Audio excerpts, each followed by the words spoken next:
Allez, Parfait. bonjour à tous les amis, j'espère que vous allez bien, j'espère que vous êtes en grande forme. Aujourd'hui, j'ai le privilège, je peux le dire, d'accueillir une personne. Écoutez bien ce que je vais vous dire, c'est sa huitième année dans sa compagnie en marketing de réseau, puisqu'à la différence de certains qui font n'importe quoi, lui, ça fait 8 ans qu'il est fidèle à sa compagnie, ça se passe très très bien. Et son plus gros mois qu'il a pu faire dans sa compagnie, 45K, 45 000 € sur un mois. J'ai le privilège d'accueillir monsieur Cyril Dogas. Comment vas-tu, Cyril? Eh bien, très bien. Merci pour cette invitation, en tout cas. Et Ça me est-ce fait qu'il fait plaisir. beau temps à Clermont-Ferrand? Enfin, en tout cas, pas loin. Non. Ah non, je suis désolé. Non. C'est des C'est pas choses. grave. C'est Ça permet de des choses. travailler. Oui, voilà, ben, il faut regarder le côté positif. Donc, merci beaucoup, Cyril, d'avoir accepté mon invitation. Sans plus attendre, je, je meurs d'envie, enfin, je la connais, mais nos auditeurs vont la découvrir. J'aimerais vraiment que tu nous partages ton histoire, d'où tu viens, parce que tu es quand même dans un service qui est financier, enfin, immobilier, finance, voilà. Et tu es dans cette entreprise depuis 8 ans. Comment tu es tombé dans le marketing de réseau? Raconte-nous ton histoire. D'où tu viens? À l'origine, moi, je suis directeur d'une banque, à l'origine d'une agence bancaire, pour faire simple, et j'ai un service de télémarketing qui démarche des entreprises. D'accord. Et cette société de télémarketing, elle démarche mon futur parrain en lui demandant bah, que Monsieur Doga, il veut le rencontrer, il veut devenir son nouveau banquier, est-ce qu'il veut me recevoir? Et ce mec-là, il était bien luné ce jour-là. D'habitude, les banquiers ne veulent pas les recevoir. Et là, il a dit, bah, si le directeur veut me voir, il a qu'à m'appeler. Et il a raccroché. Et le lendemain, bah, moi, j'avais un petit mot sur mon ordinateur. Monsieur Frédéric, il s'appelle Frédéric, bah, il veut bien vous voir à condition que tu l'appelles.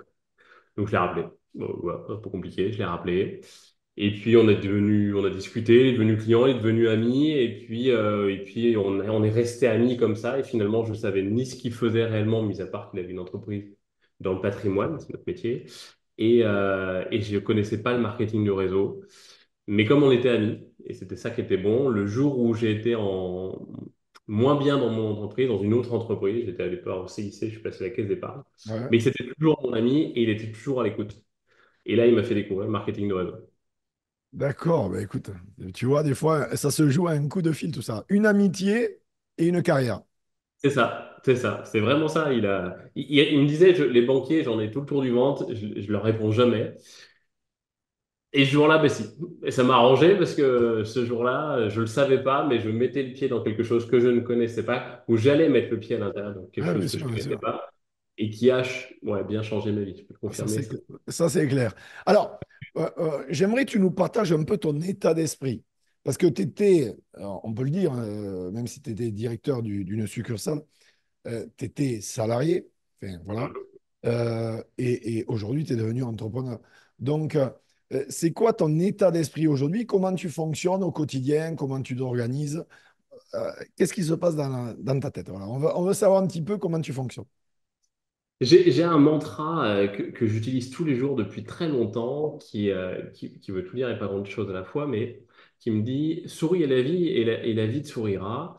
Et je trouve que ça résume finalement toute la vie de quelqu'un veut devenir entrepreneur. On a souvent des opportunités qui s'offrent à nous. Beaucoup de personnes ont des opportunités, mais il y a une personne qui va la regarder, cette opportunité. Et comme il est fermé à tout ce qu'il peut rencontrer finalement, ben, il va pas avancer. Et puis la même personne va voir la même chose, mais comme il est ouvert à la vie finalement, il va saisir cette opportunité. Et ce qui gère aujourd'hui ma vie et ce qui gère ma façon de faire aujourd'hui, c'est vraiment ça, c'est d'être à l'écoute des gens. Et en écoutant les gens, on va détecter des choses qui sont extraordinaires. La main tendue que m'a donnée mon parrain quand j'étais pas bien dans mon nouveau boulot. Et la main tendue que tu vas tendre à des gens qui eux-mêmes te disent, ben, j'ai besoin de changer de vie. Et finalement, tu fais des rencontres extraordinaires qui, si tu n'avais pas été à cette écoute-là, mais tu serais passé à côté. Donc mon mantra, c'est vraiment ma façon de faire, se dire, si tu écoutes les gens, si tu écoutes la vie qui t'entoure, tu vas détecter des choses extraordinaires, tu vas détecter des potentiels extraordinaires. Et je te confirme, ça fonctionne plutôt bien. Ça, c'est bien, ça, c'est très, très bien. Et alors, tu sais comment sont les gens. Bon, j'ai tellement l'habitude avec eux que c'est pour ça que j'aime bien parler des réussites, mais aussi de par où sont passés les leaders que j'interviewe, comme toi. Parce que les gens, dans leur tête, ils pensent qu'on leur a dit dérouler un tapis rouge, que tout s'est fait tout seul, etc. Ce qui n'est pas le cas. Tu as provoqué la chance, parce que la chance se provoque. et tes résultats, tu es allé les chercher. J'aimerais que tu nous partages peut-être une anecdote, pardon, d'une difficulté que tu as rencontrée lors de tes 8 années de marketing de réseau. Il y en a certainement plein, mais une vraiment qui t'a marqué, et là où la plupart des gens, j'en suis convaincu, auraient déjà abandonné très vite. Ben, c'est mon démarrage. C'est Ouais, mon démarrage. J'arrive dans une région où je connais une personne, ma compagne. ouais, Je me lance au bout de 1 an dans cette région-là, donc je connais pas un chat. Et la petite anecdote, c'est que des clients que m'a envoyé ma femme, il a fallu que j'attende 5 ou 6 ans, je crois, parce qu'elle avait un énorme relationnel, hein. On voit bien l'énorme relationnel. Mais elle m'a toujours... t'as fait un sacré travail pour la convaincre. 5-6 ans, Voilà, il a fallu que je fasse mes preuves. C'est différent. je vois ça, je vois ça, je vois ça. Et donc, je suis arrivé dans une région où je connaissais pas un chat, j'avais aucun réseau, pas d'amis, rien, et et j'ai créé mon entreprise. Donc, tu pars pas dans les conditions les plus faciles, mais j'avais envie. Ouais, Et un conjoint qui m'a soutenu à 100%. Certes, qui m'a pas amené d'affaires, mais qui m'a soutenu. Et beaucoup de gens, j'entends ce discours-là, dire, ah ouais, mais moi, j'ai pas l'entourage qu'il faut, ou moi, je suis pas dans la bonne ville, ou moi, ou moi, ou moi. Voilà, en partant de nulle part, en connaissant pas un chat, on arrive à développer des clients, des filleuls. Dans mon réseau, moi, je suis devenu, on appelle ça un Galaxy, un leader en ouais. l'espace de 4 ans, ce qui est beaucoup plus plutôt que la moyenne, en étant finalement rien sur l'échelle de pas grand-chose au départ, quoi. Et donc, si ça a été la plus grosse difficulté, ça a été aussi ma plus grosse force de dire, attendez, certes, j'étais banquier, mais je sais me lancer avec 0 personne autour de moi et ça fonctionne. Et on peut le faire, mais c'est juste le niveau d'envie. Voilà, j'avais une grosse envie de C'est c'est- réussir. c'est quoi, toi, aujourd'hui, après 8 années, ta vision de cette industrie que le marketing réseau? Parce que c'est vrai que toi, tu es dans un marketing réseau particulier, qui est dans le domaine des finances, assurance vie, immobilier, etc. Souvent, comme on en a déjà discuté toi et moi, on rentre pour ce métier et on découvre le marketing de réseau. On découvre cette industrie. Mais j'ai envie aussi de rajouter que tu as connu l'avant-Covid, la Hum. période du Covid et maintenant l'après-Covid, forcément. C'est quoi aujourd'hui ta vision de l'industrie du marketing de réseau? Ah, c'est un, c'est quelque chose que je ne connaissais pas et pourtant que j'avais côtoyé dans mon enfance. Je m'en suis aperçu il n'y a pas si longtemps que ça, vu que ma mère avait fait partie d'un marketing de réseau avec des boîtes en plastique. Ah, tu peux Euh, avoir, tu peux avoir. et, et finalement, on en a fait partie. Mais pour moi, c'est que ça donne l'opportunité à tout le monde. Bien On peut sûr. venir de nulle part. Je me souviens dans mon métier, tu voulais acheter une super boîte. Dans une banque, tu as un entrepreneur qui veut acheter une super boîte qui crache, qui marche extraordinairement bien. La première chose qu'on lui demande, c'est combien tu vas mettre sur la table. Et en gros, je prends l'exemple des sandwichs que vendent les Américains. Si tu veux acheter une franchise de ça, il faut que tu mettes 200 à 300 000 euros sur la table de cash, du cash pour avoir certes un chiffre d'affaires d'1 million ou minimum 500 000, voire 1 million assez rapidement. Tout le monde n'a pas 350 000 euros à mettre sur la table. Moi, quand j'ai fait le marketing de réseau, je ne les avais pas, hein, je vais être très clair. Mais par contre, chez nous, dans le marketing de réseau, très vite, si tu bosses et que tu me donnes les moyens, tu peux y arriver et tu peux arriver à faire des chiffres qui sont plus gros que ça d'ailleurs. Et c'est ça qui est extraordinaire, c'est que ça donne l'opportunité, le marketing de réseau, ça donne, on est tous sur la même ligne de départ avec les mêmes moyens. Tout le monde va me dire oui, mais moi j'ai ceci comme difficulté. Oui, oui, très bien, mais tout le monde a des difficultés, ça c'est partout. Et par contre, tout le monde peut réussir.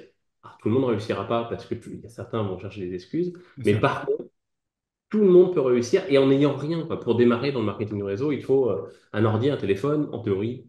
Tout le monde en a un.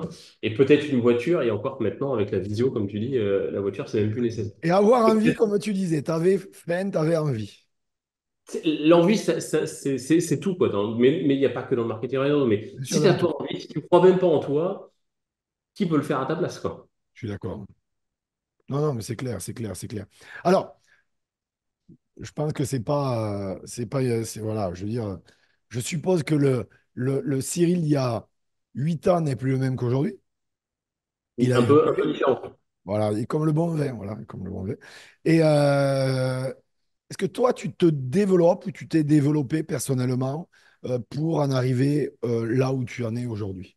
Livres, audio, biopic, YouTube, je ne sais pas, tu vois. Si tu as peut-être un top 3 de livres à nous partager ou une référence à nous partager. Dans le MLM, ouais, il y en a quand même beaucoup de livres, mais je prends souvent cet exemple du vélo. Si Ouais. tu montes sur vélo, que tu pédales pas, tu tombes. Le corps humain, c'est pas un muscle, enfin, c'est pas que du muscle, hein, le cerveau, c'est pas un muscle, mais qui n'empêche que si tu t'entraînes pas, si tu le fais pas travailler, ben, il régresse. Et avec l'âge, malheureusement, on a tendance à finalement perdre de la mémoire, perdre de la capacité pulmonaire. Et donc, si tu t'entretiens pas physiquement, mais aussi mentalement, ben, tu régresses. C'est une certitude. Et donc, dans le métier, n'importe quel métier, mais dans le marketing de réseau, ben, il faut nourrir cette capacité à s'améliorer, à devenir meilleur, tout du moins, au moins pour rester au même niveau que tu étais quand tu démarres. Mais l'idéal, c'est quand même de progresser. Donc, il faut nourrir son cerveau tout le temps. Donc, je suis un dévoreur de livres. Il me faut au moins un livre par mois minimum. Ça, c'est ma... Tu fais comment, toi? Tu bouquines, par exemple, 10 pages par jour, ou tu lis, caches ton bouquin, ça peut te prendre 2, 3 jours ou sur un mois. Ça Comment tu dépend fais du ça? sujet. Je vais tomber sur un bouquin, je vais le bouffer en 3 jours. Et puis, il y en Ouais, a certains où je vais galérer, où je vais ouais. finir par me mettre des objectifs pour le finir. Est-ce que tu Mais prends des notes ou tu le lis comme ça ou tu le relis? Comment tu fonctionnes? je prends pas de notes, mais je stabilote. J'aime bien mettre Ouais, des petits mots parce que ça va me marquer, visuellement, ça va me marquer. ouais. Et puis, je suis aussi un dévoreur de livres audio parce que on passe du temps dans les voitures ou dans les transports. Et quand j'entends des gens me dire, ouais, mais j'ai pas le temps, je dis, bah, attends, on va regarder ton agenda. Oui, Et puis, on va voir le nombre d'heures de route que tu fais ou de transport. Bah, tu es payé pour faire ça. Donc, tu as du temps.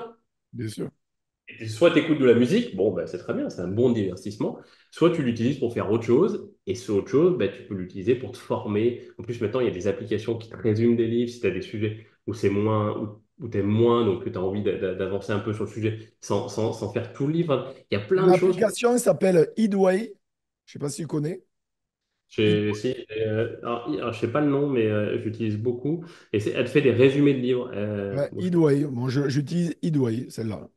ouais, mais je dis ça, même moi, je suis pas. Hop là, c'est la même chose. Hop, hop. Voilà. Tu vois? Et Incroyable. je trouve ça très bien parce que des fois, tu as un sujet où Ouais, tu as envie d'approfondir, mais c'est vrai que quand tu le lis, l'auteur, des fois, il te raconte sa vie, ça peut moins t'intéresser. ah, bien sûr. Faire résumer avec toutes les idées essentielles, et Ouais, ça, tu et puis en peux. plus, ça va vite, tu vas droit au but. Moi, j'aime bien quand ça va droit au but, donc je suis d'accord avec toi. C'est incroyable. Donc ouais, je mange du livre physique parce que ça te permet de réfléchir, de te poser, et je suis pas très télé, donc ça tombe bien. Ouais, Et après, j'écoute du livre aussi parce que, ou des audios, des fois j'entends des grands managers, je les enregistre. Je regardais ma bibliothèque d'enregistrement de grands managers de mon réseau, je dois avoir 200 enregistrements. Et tu as besoin de t'entendre, même quand tu es un grand manager, tu as besoin de te remettre en selle parce que tu as passé un mauvais moment, enfin, bref, X choses. Tu réécoutes un grand discours de quelqu'un, ah, putain, ça te fait du bien, tu es en voiture, tu ressors, tu es motivé et tu avances, quoi. Donc, ouais, je suis ces deux côtés-là parce qu'on a besoin de progresser et qu'il faut s'entraîner tous les jours. Alors, je le fais moins pour, tu vois, les biscottos, c'est moins ça. Je pêche. eh, la Mais pêche sur est un le vélo, sport. La pêche est un sport. oui, oh, C'est un oui. loisir et un sport, mais c'est toujours pareil. Je veux dire, bon. Ouais, je suis pas suffisamment patient pour faire la pêche, non, c'est mort. Tu pêches, tu pêches des gens qui veulent changer leur vie et c'est le principal. Je trouve que c'est le meilleur sport qu'on puisse avoir, Un le bon meilleur sport. loisir. C'est un bon loisir, je trouve. Donc, alors, avant de terminer cette entrevue, je voudrais que tu. Alors, c'est une question que je pose à tous mes invités, mais euh, on pourrait donner des centaines, voire des milliers de conseils.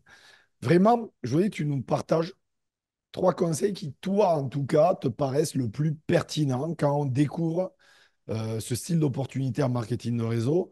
Les 3 conseils voilà, que tu aimerais partager aux milliers de personnes qui vont découvrir cette interview. Et pour moi, c'est évident. La première chose, c'est de croire en ces leaders. Ils ont réussi. Ils sont là pour donner des conseils pour que tu réussisses. Si tu acceptes la proposition qu'on va te faire dans ton marketing de réseau, il faut t'entourer avec ces gens-là parce qu'ils vont te mettre en position pour réussir. C'est bien de croire en ses leaders, mais c'est aussi, il faut croire en soi. Le deuxième, c'est croire en soi. Qui de mieux peut t'aider à réussir si ce n'est toi-même? Eh ben, il faut évidemment croire en soi, croire en son travail, croire en sa chance de réussir, croire en, même si j'ai eu 3 bas différents, mais je sais que moi, ça me rapproche d'une prochaine réussite, donc d'un prochain haut, donc ça va être de croire en soi. Croire en sa lignée, croire en soi-même. Et puis la dernière chose, mais si j'enfonce une porte ouverte, ben, le conseil, c'est qu'il faut travailler. Il n'y a pas de grande réussite sans travail. Si pour ceux qui aiment le foot, ils connaissent tous l'exemple de Ronaldo, de Zidane, si on veut. Et voilà, s'ils sont devenus ce qu'ils étaient, c'est parce qu'ils ont bossé. Vous pouvez voir tous les grands leaders du marketing de réseau, bah, ils ont des grandes réussites parce que derrière, bah, ils ont fait des sacrifices et ces sacrifices, ça s'est passé par du temps de travail. Donc vraiment, les trois conseils qui marchent dans tous les marketing, Bien sûr. pour moi, c'est ça, c'est croire en ces leaders parce qu'ils sont là pour nous donner la vision de notre marketing de réseau et de nous développer. Croire en soi parce que tu es la première personne qui va agir sur ta vie. Et puis, ben, l'action, donc ben, bosser quoi. Sans Travailler. action, Et ce n'est qu'une illusion. Donc, passez à l'action, comme vous dit Cyril, et vous aurez des résultats. Merci beaucoup, Cyril, pour tout avec ce plaisir. partage, pour toute cette valeur ajoutée. Les amis, très important, re-regardez cette entrevue, partagez-le auprès de toutes vos équipes. Ça va leur faire du bien, croyez-moi, ils en ont besoin. Et surtout, appliquez les conseils que vous a partagés Cyril, vraiment. Et puis, likez cette vidéo. Abonnez-vous à ma chaîne. Vous savez quoi? Vous serez bénis sur 10 générations. C'est cadeau, c'est offert. Merci beaucoup, Cyril, Avec pour plaisir. avoir accepté mon invitation. On se voit très vite, bien sûr, à Spartacus d'ici, Avec où j'aurai l'immense privilège de te remettre un joli trophée sur scène. Et c'est bien mérité. Les amis, à très bientôt. Bye bye. Allez, salut. Ciao.